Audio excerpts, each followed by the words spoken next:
Okay, friends, after completing trading account and profit and loss account, we move ahead to the next most important heading, which is totally new for all of you, but we have already learned in the theory of partnership accounts that we may have to prepare partners capital account or partners current account.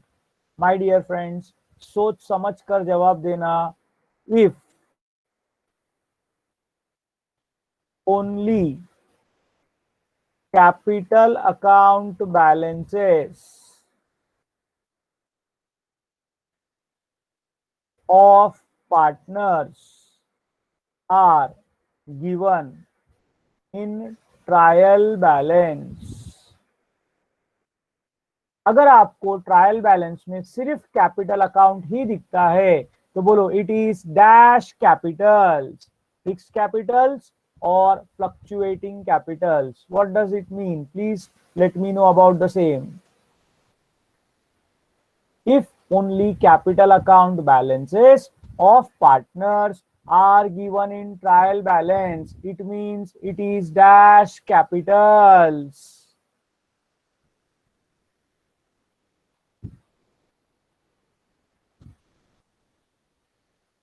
I'm very happy to see this, that everyone is giving the correct answer.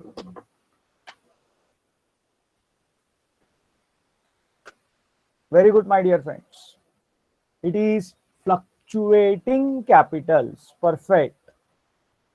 So when capital account balances are given, it means it is fluctuating capitals.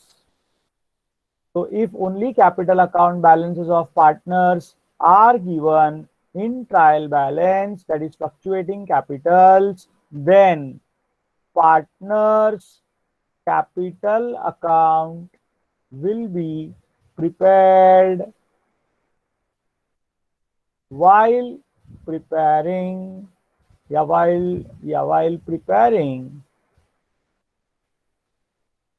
final accounts of the firm. अगर आपको question में सिर्फ capital दिखता है trial balance के credit side में, क्योंकि हम लोगों ने सीखा है capital account always has credit balance, तो उसको आप पार्टनर्स कैपिटल अकाउंट के क्रेडिट साइड में रिकॉर्ड करोगे. लेकिन अगर this was the first option, second option अब आपके लिए इजी है. If capital account balances and current account balances are given in trial balance, which obviously means it is fixed capital. Then अब ध्यान से सुनना, partners current account will be prepared while preparing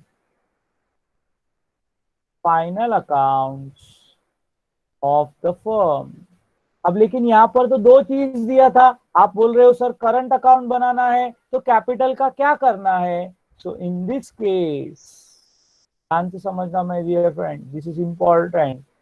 capital account balances will be directly transferred to balance sheet liability side. I repeat again, अगर आपको दोनों दिया है, capital भी दिया है और करंट भी दिया है, तो आप आंसर में क्या बनाओगे? Partners current account. क्या बनाओगे आप? Partners current account. और ऐसे टाइम पर you have to remember one thing, that capital का बैलेंसेस फिर क्या करें हम? It will be directly transfer to balance sheet liability side. I hope it is very clear. दो सिंपल रूल्स है, सिर्फ कैपिटल दिया है तो प्रॉब्लम नहीं है, कैपिटल अकाउंट ही बनाओ, उसी में एडजस्टमेंट करो और क्लोजिंग बैलेंस लाइबिलिटीज में जाएगा, उधर भी वही जाने वाला है लेकिन एडजस्टमेंट होने के बाद. लेकिन अगर कैपिटल और करंट अकाउंट दिया है तो सारे एडजस्टमेंट्स करंट अकाउंट में होंगे, इसीलिए हमारे आंसर में आएगा पार्टनर्स करंट अकाउंट। तो ऐसे टाइम पे फिर कैपिटल्स क्या करने का, all capitals will be directly transferred to balance sheet liability side. बोलो, is this concept, is this rule clear with everybody?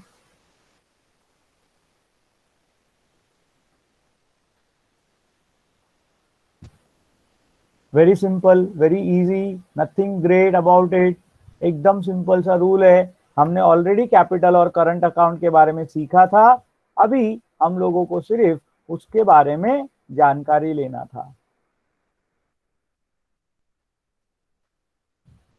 Let us proceed further to the most important part of the chapter, that is balance sheet. By this time, everybody knows that a balance sheet is not an account. ध्यान देना मेरे दोस्तों, a balance sheet is a statement showing the financial position of any business organization, कोई भी organisation होने दो,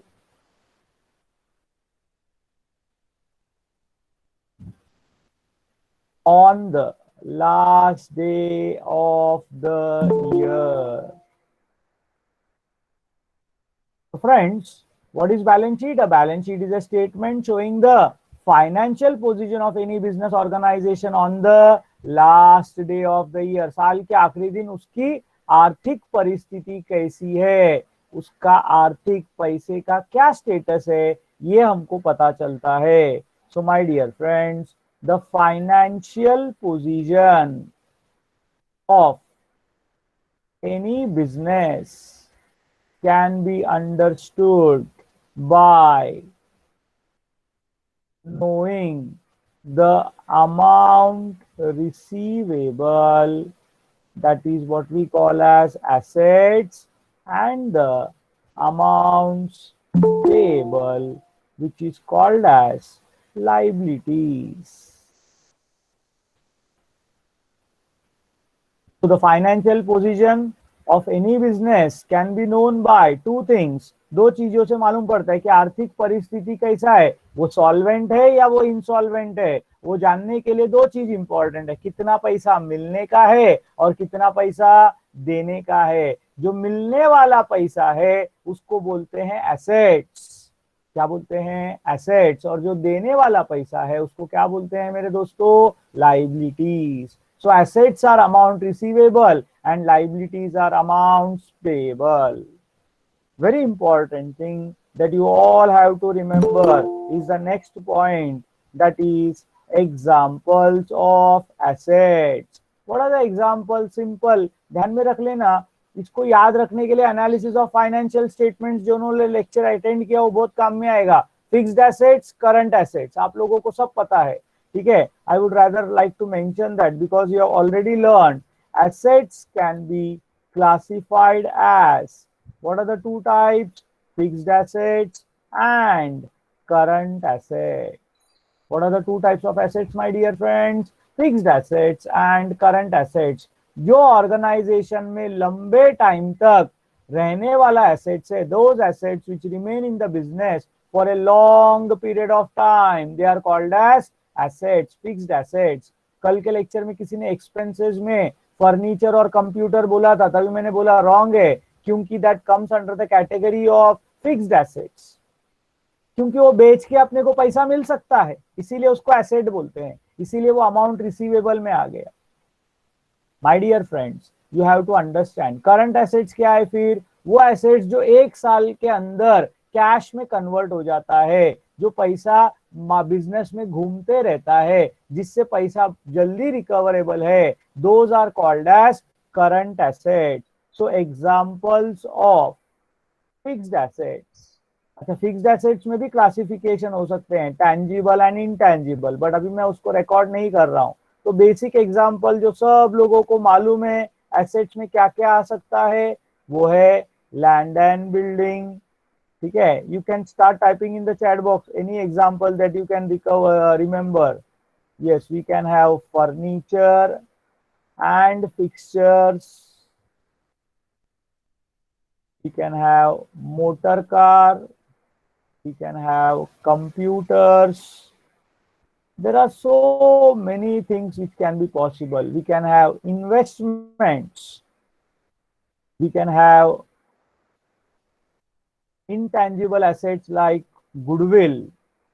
Okay, we can have something like patents. Patents का मतलब हमने बनाया हुआ फॉर्मूला, रॉयल्टी के वक्त मैंने आपको बताया था किसी और का फॉर्मूला यूज किया तो रॉयल्टी का भरना पड़ता है. Yes, patents, copyrights, trademark, everything are basically called as intellectual property. IP बोलते हैं उसको. ठीक है, कि हम लोगों ने उसका नाम का रजिस्ट्रेशन कर लिया है और वो हमारा फिक्स्ड एसेट्स होता है. तो फिक्स्ड एसेट्स ये सारे कुछ एग्जांपल्स है जो आप लोगों को याद रखने हैं. फिर आते हैं हम लोग towards examples of current assets. तो एग्जांपल्स ऑफ करंट एसेट्स में आएगा, ठीक है, very important, that is closing stock. Closing stock, क्योंकि ये साल का स्टॉक हम लोग अगले साल बेचकर पैसा लेके आने वाले हैं. देन वी हैव डेटर्स, हमारे कस्टमर. ठीक है, ये हमारे करंट एसेट्स में आते हैं. देन हमने जो सीखा, कस्टमर से अगर हम लोगों ने कागज पर लिख के लिया तो it is called as bills receivable. We may have prepaid expenses. Nandini Chaudhary एकदम रॉन्ग, वो दोनों लाइबिलिटी है, बिल्स पेएबल और क्रेडिटर्स. हम लोग एसेट्स की बात कर रहे, मिलने वाला पैसे की बात कर रहे. we can have cash in hand or we may have cash at bank. So these are some of the examples of current assets. और ये सब चीज का एक कॉमन फीचर है कि ये सब हमारे लिए रिसीवेबल कैटेगरी में आता है. श्वेता गुप्ता, आप कहीं और से देख के बता रहे हो, आउटस्टैंडिंग इनकम का मीनिंग बता सकते हो आप मुझे?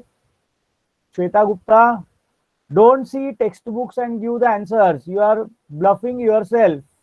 आप अपने आप को पागल बना रहे हो बेटा. यहाँ पर आप गुड ले लोगे लेकिन पर्सनल लाइफ में सफर करोगे. Shweta Gupta, if you can tell me the meaning of outstanding income. हाँ बोलो. सर, जो इनकम हमको मिलने का बाकी है, जैसे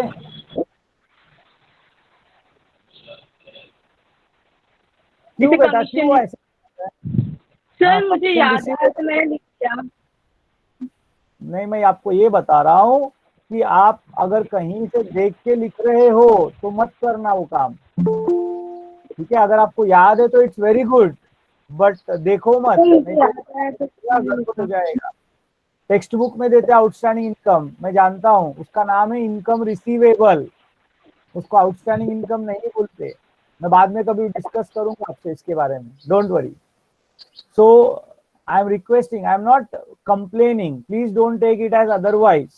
मैं आपको सिर्फ इतना वार्निंग दे रहा हूं कि आप कहीं देखकर पढ़ोगे तो आप अपने आप को फंसाओगे. Please don't do that. जो आता है वही, क्योंकि आपको आज तक कभी आउटस्टैंडिंग इनकम में आने का चांसेस नहीं है जहां तक मैं स्टूडेंट्स लोग को जानता हूं. But if you have read it, if you know it, I will be very happy person. Anyways, coming back to liabilities. जैसे एसेट्स को हमने फिक्स्ड एसेट्स और करंट एसेट्स क्लासिफाई किया, तो लाइबिलिटीज को भी we can classify as long term liabilities. Long term मतलब जो बहुत सालों के बाद देना है.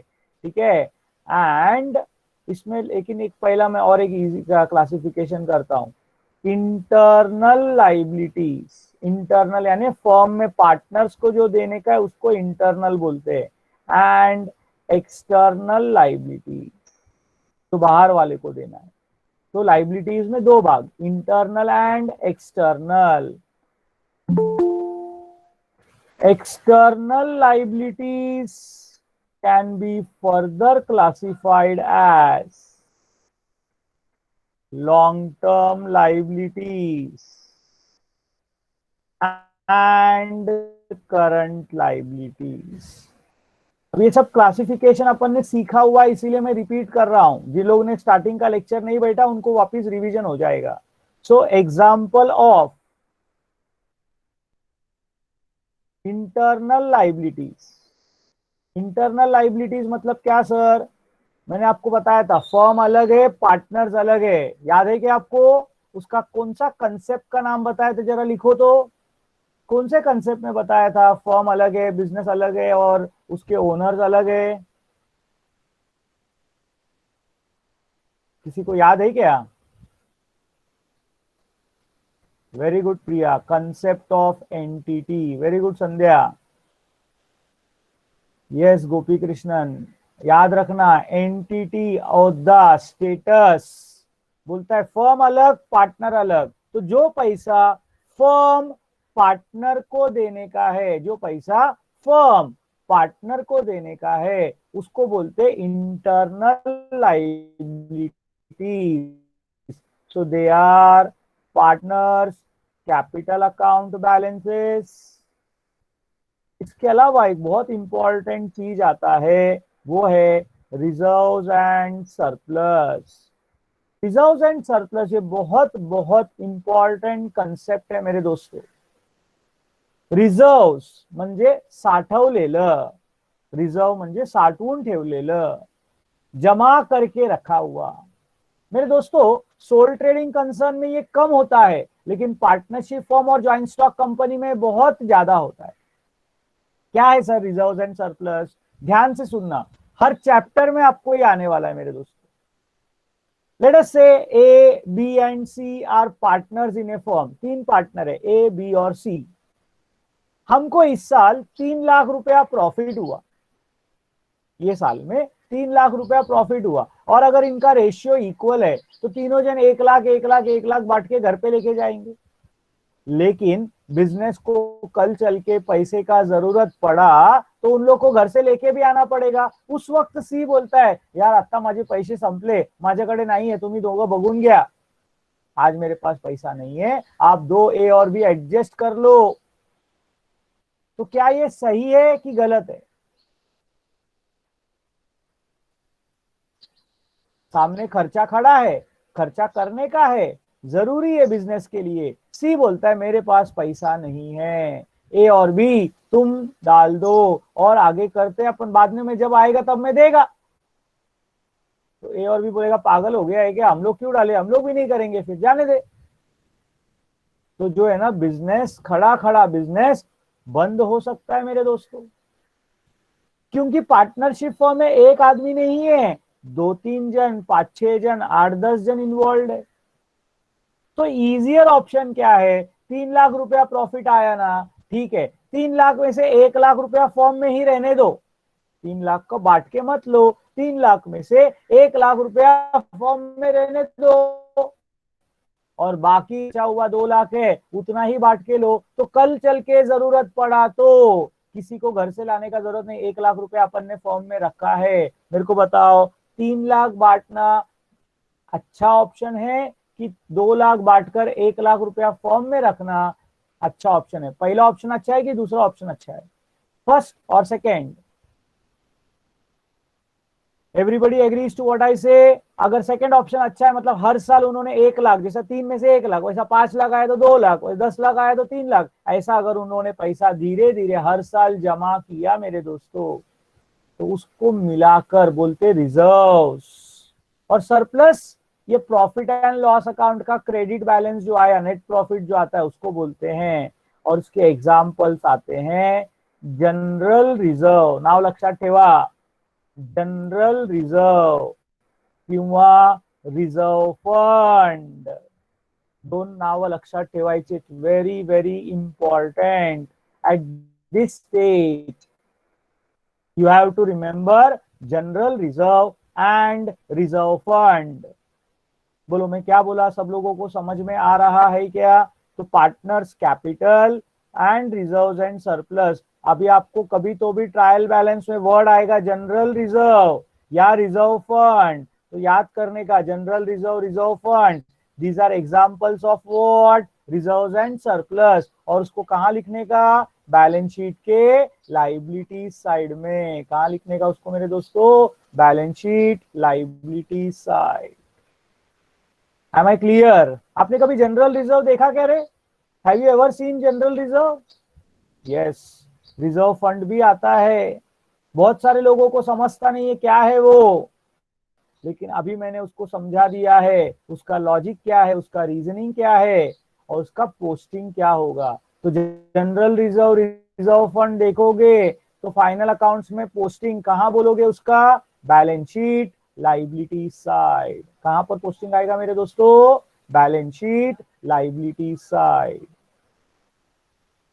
एग्जाम्पल्स ऑफ एक्सटर्नल लाइबिलिटीज, बाहर के लाइबिलिटीज क्या क्या होते हैं बाहर वालों के लिए? सबसे पहले लॉन्ग टर्म से चालू करते आता है बैंक लोन, ज्यादातर एक ही होता है, या it may be some other loan, कहीं से बाहर से लिया हुआ अनसिक्योर्ड लोन हो सकता है। इसके अलावा आ सकता है बैंक ओवरड्राफ्ट। क्या आ सकता है मेरे दोस्तों? Bank overdraft. फिर आ सकता है क्रेडिटर्स या बिल्स पेबल। क्या आ सकता है? क्रेडिटर्स, जिनसे अपन सामान उधारी में लेते हैं, they are called as creditors. और जब अपन बिल एक्सेप्ट करते हैं क्रेडिटर का, it is called as bills payable. या आ सकता है आउटस्टैंडिंग एक्सपेंसेस। क्या आ सकता है? Outstanding expenses. The best part is liabilities के एग्जाम्पल्स काफी कम होते हैं। एसेट्स में चाहिए उतना एग्जाम्पल आता है, बट लाइबिलिटीज का एग्जाम्पल बहुत कम रहता है। मैं आपको एक चीज गारंटी देता हूं मेरे दोस्तों, अगर आपने इतना पार्ट जो मैंने एग्जाम्पल दिया है, ठीक है, इसको अच्छे से पढ़ाई कर लिया और ये एग्जाम्पल्स, तो आपका फाइनल अकाउंट्स का 90% टेंशन खत्म हो जाएगा। 90% से ज्यादा टेंशन खत्म हो जाएगा। You have to concentrate on examples. जितना अच्छा एग्जाम्पल याद रहेगा उतना इजी हो जाएगा।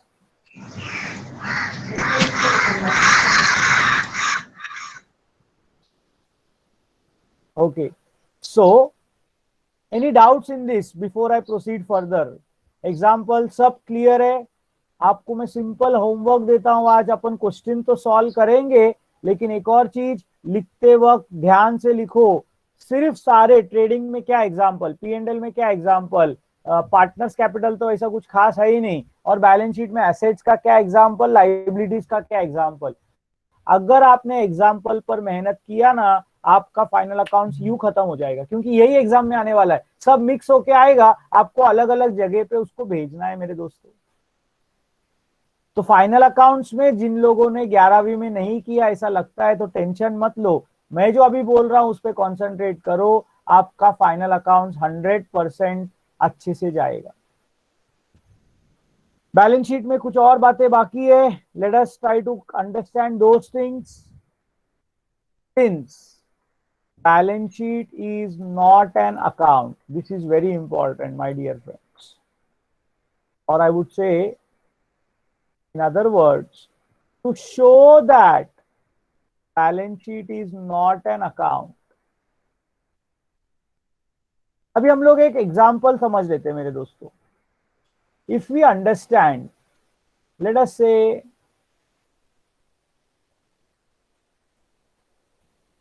एक साधारण सा, अगर मैं एक अकाउंट के बारे में बात करता हूं, तो क्या होता है, हमारा लेफ्ट हैंड साइड को हम लोग बोलते हैं डेबिट साइड, और हमारे राइट हैंड साइड को हम लोग बोलते हैं credit side. Everybody agrees to this? हमेशा अपन यही करते हैं, कोई भी लेजर अकाउंट हो तो हम लोग ऐसा ही करते हैं।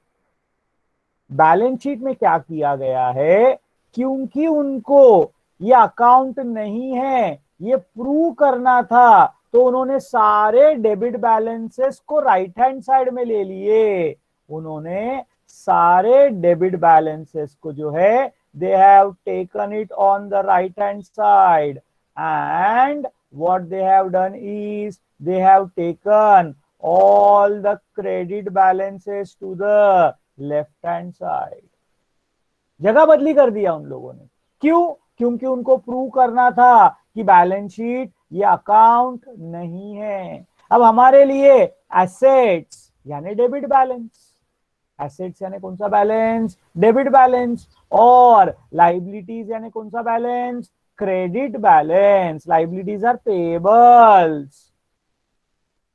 So my dear friends, to show that balance sheet is not an account, all debit balances, when I say debit balances, that is assets, are shown on the which side of the balance sheet? Right hand side of the balance sheet. And all credit balances म्हणजे काय, liability side or liabilities rather are shown on the left hand side of the balance sheet. म्हणजे exactly opposite कर दिया, नहीं तो account में इधर debit इधर क्रेडिट होता है, बैलेंस शीट में जगह चेंज हो गया। Hence the two sides of balance sheet are, what are the two sides? They are the liability side and asset side. What are the two sides of balance sheet? They are liability side and asset side. हम लोग कभी भी balance sheet में debit credit ये भाषा उपयोग नहीं करेंगे। हम लोग बैलेंस शीट आया तो क्या बोलेंगे, it is having two sides. What are the two sides of balance sheet? The liability side and the asset side. मेरे दोस्तों यहां तक कंसेप्ट सब लोगों को समझ में आया क्या? Please type a yes, no, don't no.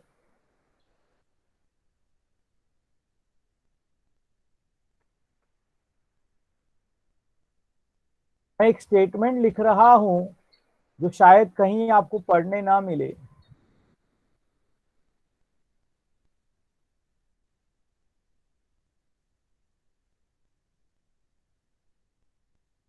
बोलता है a balance sheet is true, खरा है, only on the date on which it is prepared. एक स्टेटमेंट बोलता हूं मेरे दोस्तों, ध्यान से सुन लेना। बोलता है बैलेंस शीट ये जिस दिन के लिए बनाया है सिर्फ उस दिन के लिए सच्चा है। बैलेंस शीट क्या बताता है हमने पहले ही जान लिया है। Balance sheet shows the financial position of the business on the last day of the year. बोलता है कि अगर 31 मार्च को बैलेंस शीट बनाया तो वो 31 मार्च के लिए ही सच्चा है। 1 अप्रैल को वो झूठा हो जाएगा। झूठा हो जाएगा अकाउंट्स में मतलब उसका मीनिंग चेंज हो जाएगा। Do you agree with this statement? Yes, no, don't no.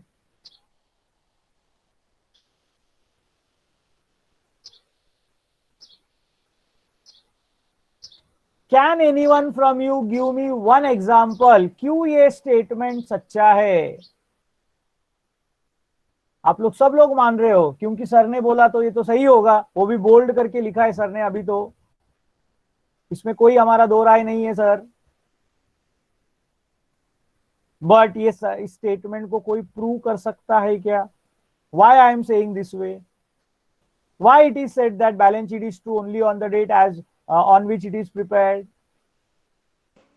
Sir because ये बैलेंस शीट जब बना तब उसके लिए ही वैलिड होता है, उसके बाद चेंज होता है ना, अमाउंट भी चेंज, तो वहां पर ही बैलेंस टैली हो जाता है नहीं, ये इसलिए। नहीं है, नहीं, ये तो वही है जो मैं स्टेटमेंट बोला हूं। नहीं, समथिंग मोर कॉन्क्रीट। किसी ने इसमें लिखा हुआ है, क्या बोलते हैं, चैट बॉक्स में। I just I am unable to open that. Akshay, हाँ ओपन हो गया, हो गया। Because there are transaction on the day as well when it is prepared, कारण खर्च रोजचे असतात। सेकंड डेला असेट्सची अमाउंट चेंज होत असेल because it shows only the financial position of that year. So my dear friends, तुम लोग सब आजू बाजू में हो। Let me take through an example and explain you this.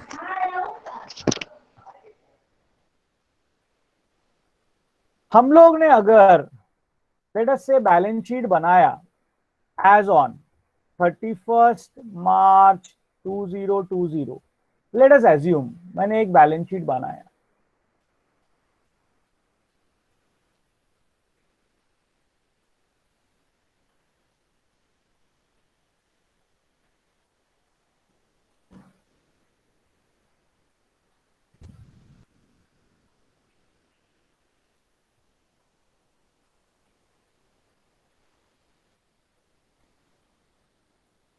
तो यहाँ पर लिखते वक्त पर्टिकुलर्स नहीं लिखेंगे, शब्द याद रखना, बैलेंस शीट में हमेशा लिखते वक्त शब्द आएगा लाइबिलिटीज।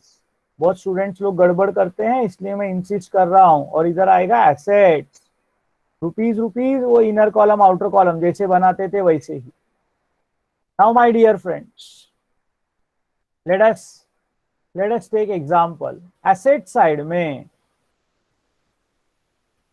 मैं बाकी का कुछ भी बात नहीं करता हूं, एक आइटम आएगा जो हमने बात किया था, वो है क्लोजिंग स्टॉक। और एक आइटम आएगा वो है कैश इन हैंड। अगर मैं एग्जांपल्स लिख दूं, प्रोफॉर्मा तैयार हो जाएगा। क्लोजिंग स्टॉक क्या है? 31 मार्च को दुकान बंद करते वक्त जो सामान हमारे ऑफिस में, दुकान में, गैरेज में, गोडाउन में पड़ा है, उसको क्लोजिंग स्टॉक बोलते हैं।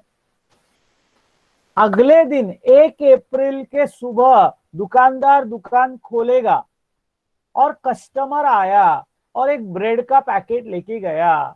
ध्यान से सुनना मेरे दोस्तों, 1 अप्रैल को दुकान खोला, कस्टमर आया, एक ब्रेड का पैकेट, दूध, अंडा कुछ तो लेके गया, तो इमीडिएटली मेरा स्टॉक कम होएगा और मेरा कैश बढ़ जाएगा। बोला तो समझता ही कह रहे।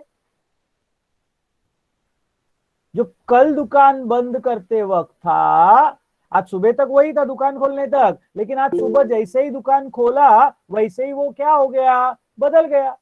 तो नेचुरली मेरा पोजीशन चेंज हो गया ना। इसीलिए बोलते balance sheet is true only on the date on which it is prepared. समझ में आया क्या? तो इसीलिए बैलेंस शीट को फॉर द ईयर एंडेड नहीं लिखने का दोस्तों, बैलेंस शीट को फॉर द ईयर एंडेड नहीं लिखने का। कोई बोलेगा सर मग ट्रेडिंग अकाउंटला का लिहितो आपण? त्याचा अर्थ असा असतो कि वेन अपन ट्रेडिंग अकाउंट में 2 परचेजेस लिखते हैं, ट्रेडिंग अकाउंट में लिखा था ना 2 परचेजेस, वो एक दिन का परचेज नहीं है, वो साल भर का परचेज है। फॉर द ईयर, सैलरीज पूरे साल का है, सेल्स पूरे साल का है, एडवर्टाइजमेंट पूरे साल का है, रेंट पूरे साल का है, वो पूरे साल का है। बैलेंस शीट एक दिन का है। बोलो दोनों में फर्क क्यों, हेडिंग में फर्क आया वो भी समझ आ रहा हूं मेरे दोस्तों, ध्यान रखना, बहुत इंपॉर्टेंट है। अगर हम लोग इसका प्रोफॉर्मा बना लेते हैं जो अपन हमेशा से बना रहे हैं, तो प्रोफॉर्मा ऑफ बैलेंस शीट बनाएंगे तो लाइबिलिटी साइड में we will always have capital.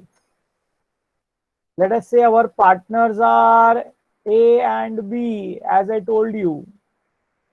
Suppose अपने पार्टनर्स है A and B, तो इनका जो भी कैपिटल अकाउंट बैलेंसेस में जो भी आएगा, whatever is the closing balance there, वो लिखने का, और उसका total naturally it will come in the outer column.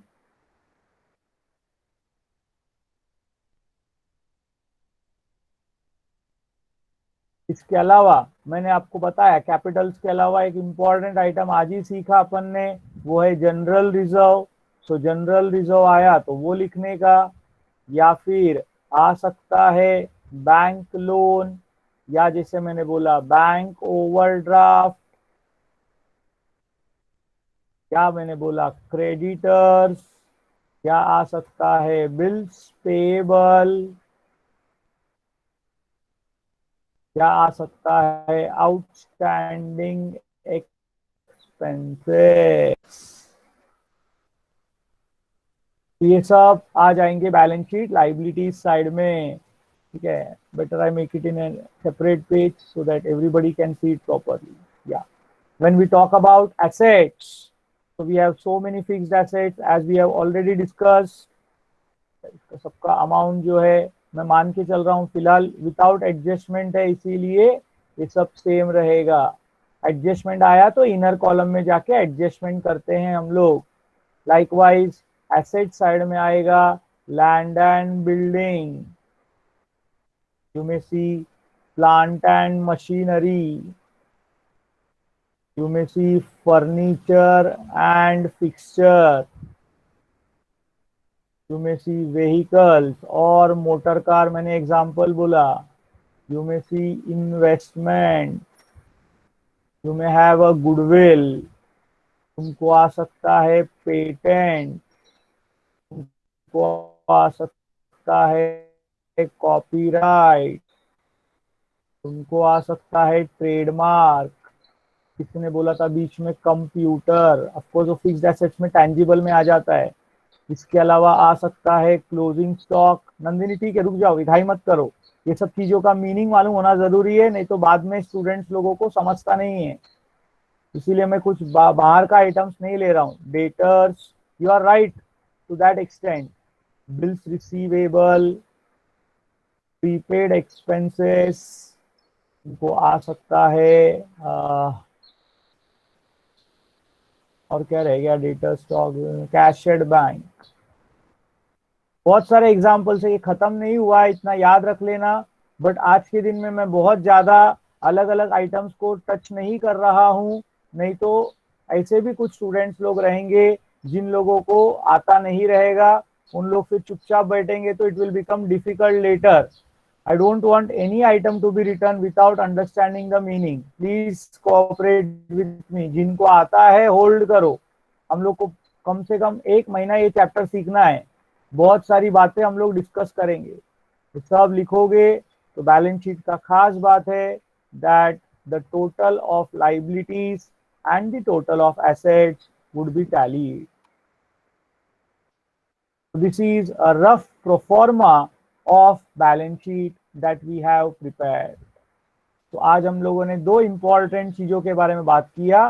Today we learned about capital और करंट, ये तो 5 मिनट में हो गया, लेकिन उससे ज्यादा इंपॉर्टेंट आज बहुत अच्छा डिस्कशन हुआ हमारा बैलेंस शीट के बारे में। Balance sheet shows financial position of the business. What does it show? It shows the financial position of the business.